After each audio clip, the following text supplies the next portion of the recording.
Hello student, हम लोग भारत के इतिहास शुरू करेंगे और भारत के इतिहास में शुरू करेंगे मध्यकालीन भारत का इतिहास। ठीक है, तो सबसे पहले मध्यकालीन भारत का इतिहास शुरू करने से पहले आप उसका स्ट्रक्चर बना लो, वो ज्यादा अच्छा रहता है। क्या क्या आपको पढ़ना चाहिए, किस टाइप का पढ़ना है। ठीक है, तो जैसे मेरा पढ़ाने का तरीका अलग है, बाकी आप अलग पढ़ते होंगे तो वो आपके ऊपर है। बट मैं अगर किसी चीज को पढ़ता हूँ तो मैं क्या करता हूँ, उसका एक पूरा कंप्लीट स्ट्रक्चर बना लेता हूँ कि क्या क्या किसको किसको पढ़ना है। ठीक है, तो मध्यकालीन भारत के इतिहास में मैं सबसे पहले अगर हमें किसी चीज को पढ़ना है, मध्यकालीन इतिहास। ठीक है, अगर इसमें हमको सबसे पहले किसी चीज को पढ़ना है तो सबसे पहला होता है आपका संघर्ष। ठीक है, सबसे पहले क्या होगा, संघर्ष का युग। संघर्ष के युग में मतलब संघर्ष का युग कहने का मतलब ये है कि भारत में उस समय कौन कौन से क्या हुआ था, आपका आक्रमण हुआ था। ठीक है, सबसे पहले भारत में अरब का आक्रमण हुआ। भारत में अरब का आक्रमण। ठीक है, सबसे पहले किसने आक्रमण किया, तो अरब वाले ने आक्रमण किया। अब वो अरब आक्रमण में सबसे इंपॉर्टेंट है आपका मोहम्मद बिन कासिम। मोहम्मद बिन कासिम जो है वो 712 ईस्वी में भारत पर क्या किया था, आक्रमण किया था। ठीक है, मैं आपको सिर्फ स्ट्रक्चर बता रहा हूँ, बाद में इसको क्या करेंगे, डील करेंगे। तो इसमें आप याद रखना मोहम्मद बिन कासिम। ठीक है, 712। इससे क्या होता है, छोटा छोटा अगर चीज आपको शुरू में ही पता चल गया तो आप उसको आसानी से क्या कर सकते हो, डील कर सकते हो। और इतिहास रखने का चीज नहीं है, एक चीज अगर आपको समझ में आ गया तो आप उससे रिलेटेड क्या करना है, हमको जोड़ते चलना है। ठीक है, मोहम्मद बिन कासिम से हमारा और जो राजा है वो भी जुड़ जाएंगे, जैसे राजा ताहिर जुड़ जाएगा। तो इस प्रकार के इतिहास जो है एक दूसरे से क्या करना पड़ता है, कोरिलेट करना पड़ता है, जोड़ना पड़ेगा आपको। ठीक है, उसके बाद भारत में तुर्क आक्रमण, क्या पढ़ना है आपको, भारत में तुर्कों का आक्रमण। ठीक है, पहले हम पढ़ेंगे भारत में अरब का आक्रमण, फिर पढ़ेंगे तुर्क आक्रमण। अब तुर्क आक्रमण में आक्रमणकारी उनका भी नाम याद रखना, जैसे आपका मोहम्मद गजनवी है। मोहम्मद गजनवी कब आया था आपका, तो ये 1001 से 1027। ठीक है, उसके बाद मोहम्मद गोरी 1175 से 1206। तो ये कौन सा आक्रमण हुआ आपका, भारत में तुर्कों का आक्रमण। पहला अरब, दूसरा तुर्क। अब इसके बाद हमको पढ़ना है दिल्ली सल्तनत। क्या पढ़ना है, दिल्ली सल्तनत। ठीक है, अब दिल्ली सल्तनत को कैसे पढ़ेंगे हम, तो दिल्ली सल्तनत में जितने भी वंश है, पहले तो आप याद रखो दिल्ली सल्तनत का कहां से कहां तक, तो 1206। ठीक है, 1206 से लेकर आपका 1526 ईस्वी क्या है आपका, दिल्ली सल्तनत। अब इस दिल्ली सल्तनत में कौन कौन सा वंश, इसको आपको पढ़ना है, तो गुलाम वंश। ठीक है, गुलाम के बाद खिलजी वंश, खिलजी के बाद तुगलक,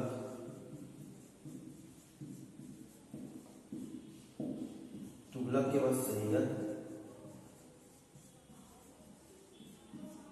और लास्ट है आपका सैयद के बाद क्या है आपका, लोधी वंश। लोधी वंश। ठीक है, इतने सारे वंश को क्या करना है, पढ़ना है। तो गुलाम सन आप यही जान जाओ, डील में पढ़ेंगे तो ठीक है, लेकिन आप जब सिलेबस तैयार कर रहे हो सन आप क्या कर लो, यही पढ़ो। ठीक है, तो गुलाम वंश का क्या था आपका, तो 1206।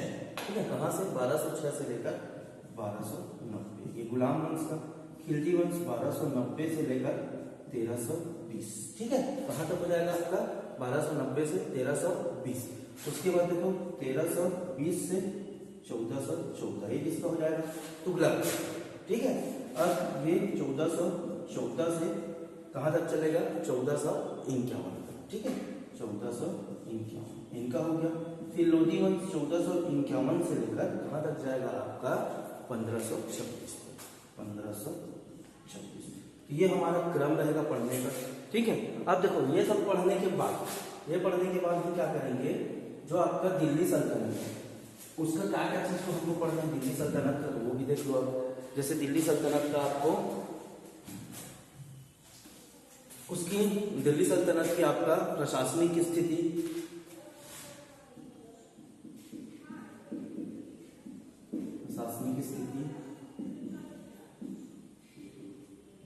आर्थिक स्थिति,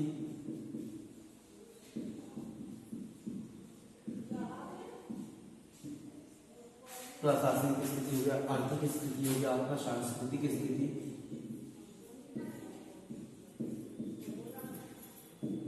और साथ में आपका सामाजिक स्थिति। इतने सारे चीज को क्या करना है, कवर करना है। ठीक है, दिल्ली सल्तनत में वंश के साथ यहाँ को कभी क्या करना है, हमको कवर करना है। हम क्या कर देते हैं, इसको छोड़ देते हैं, लेकिन क्वेश्चन कहाँ से बनता है, यहीं से बनता है। ठीक है, इसके बाद ये होने के बाद, ये आर्थिक स्थिति, सामाजिक स्थिति देखने के बाद, प्रशासनिक स्थिति देखने के बाद हम आगे बढ़ेंगे, और आगे हमारा टॉपिक रहेगा सूफी या भक्ति आंदोलन। ठीक है, यहीं से हमको थोड़ा सा हम क्या करेंगे, मुगल को रोक देंगे, और मुगल को रोकने के बाद क्या देखेंगे, सूफी और भक्ति आंदोलन। सूफी भक्ति आंदोलन। ठीक है, ये हमारा स्ट्रक्चर हो गया। अब सूफी और भक्ति आंदोलन देखने के बाद जो प्रांतीय राजवंश था उसको भी हमको कवर करना है। तो इसके बाद हम देखेंगे प्रांतीय राजवंश, प्रांतीय राजवंश। अब ये प्रांतीय राजवंश जो है किस शताब्दी में था आपका भारत में, तो ये था आपका 14वीं से 16वीं शताब्दी। ठीक है, अब प्रांतीय में बहुत सारा प्रांत है, तो अब पूरा डील में जब उसको पढ़ेंगे तो सब प्रांत को क्या करेंगे, कवर करेंगे। लेकिन यहाँ पे जान जाओ तो प्रांतीय में आपका बहमनी हो गया, बरार हो गया, ठीक है, बीदर हो गया, ये सारी को क्या करना है, हमको डील में पढ़ना है। ठीक है, यहीं पे इसके बाद हम पढ़ेंगे विजयनगर साम्राज्य। क्या पढ़ेंगे, विजयनगर साम्राज्य। अब इसमें बहुत सारे शासक थे, इसमें विजयनगर साम्राज्य में। तो विजयनगर साम्राज्य को पढ़ने के बाद हम क्या करेंगे, सेम इसका प्रशासनिक स्थिति, आर्थिक स्थिति, ठीक है, राजनीतिक स्थिति और आपका सांस्कृतिक स्थिति को पढ़ेंगे, इसका विजयनगर साम्राज्य का। ठीक है, तो ये हमारा स्ट्रक्चर को बढ़ते जाता है, इसी क्रम में क्या करना है, आपको पढ़ना है। ठीक है, जिस क्रम में आपको दिया गया उसी क्रम में क्या करना है, पढ़ना है। इसके बाद आपको देखना है मुगल साम्राज्य। और मुगल साम्राज्य को कैसे पढ़ेंगे, तो देखो मुगल साम्राज्य को कैसे पढ़ना है।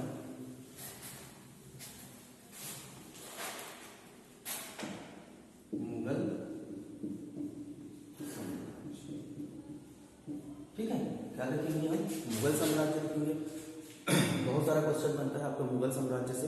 तो मुगल साम्राज्य में सबसे पहले आपको कहां से शुरू हो रहा है मुगल साम्राज्य, ये सन को लिखना है।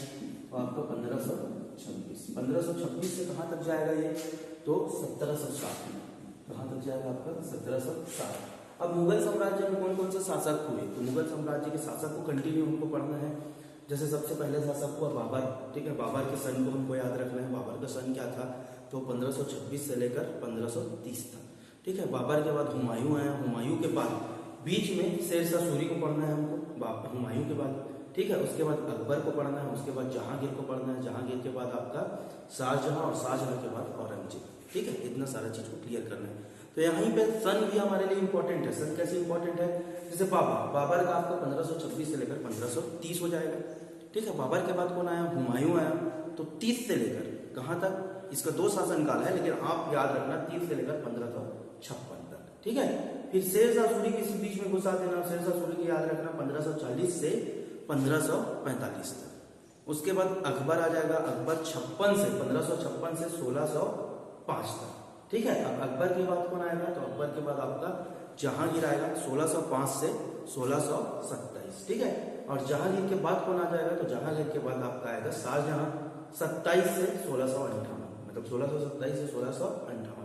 और अंतिम है आपका औरंगजेब। तो औरंगजेब कहां से कहां तक, तो 1658 से 1707। मगर मुगल साम्राज्य का अंतिम शासक जो है वो कौन है, आपका औरंगजेब। ये पढ़ने के बाद फिर हम इनका, ये हमारे लिए इंपॉर्टेंट वंश है, इसका हम क्या क्या देखेंगे, तो प्रशासनिक स्थिति देखेंगे, आर्थिक स्थिति देखेंगे, सांस्कृतिक स्थिति देखेंगे और सामाजिक स्थिति देखेंगे। ठीक है, उसके बाद हम देखेंगे उत्तर मुगल काल। ठीक है, क्या देखेंगे,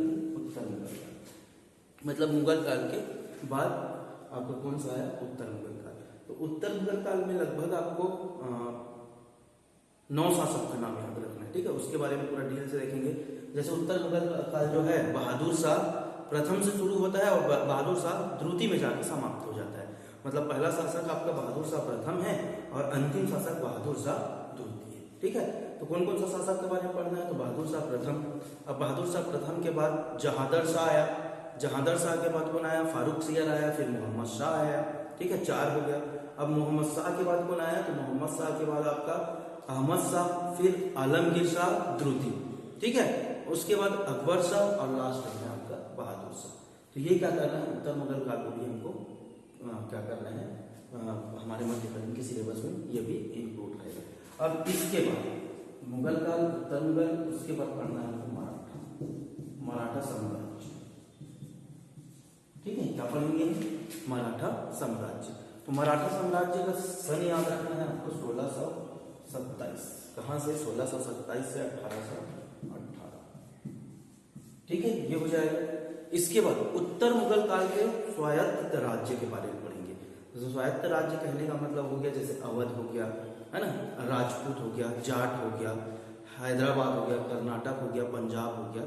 ये आपका उत्तर मुगल काल के स्वायत्त राज्य है, मतलब जो स्वतंत्र थे उस समय वो राज्य है, उसको भी हमको देखना है। तो इतने सारी चीज को हमको किसमें पढ़ना है, आपका मध्यकालीन इतिहास में हमको क्या करना है, इतनी सारी चीज को पढ़ना है, ठीक है। तो नेक्स्ट वीडियो में हम कहां से शुरू कर देंगे, भारत में अरबी और तुर्की आक्रमण। सबसे पहले अरबी आक्रमण देखेंगे। तो अरबी आक्रमण को देखने से पहले थोड़ा सा इस्लाम धर्म को भी आपको जानना पड़ेगा, क्योंकि अरबी आक्रमण का बहुत बड़ा रीजन आपका इस्लाम धर्म होता है। Thank you.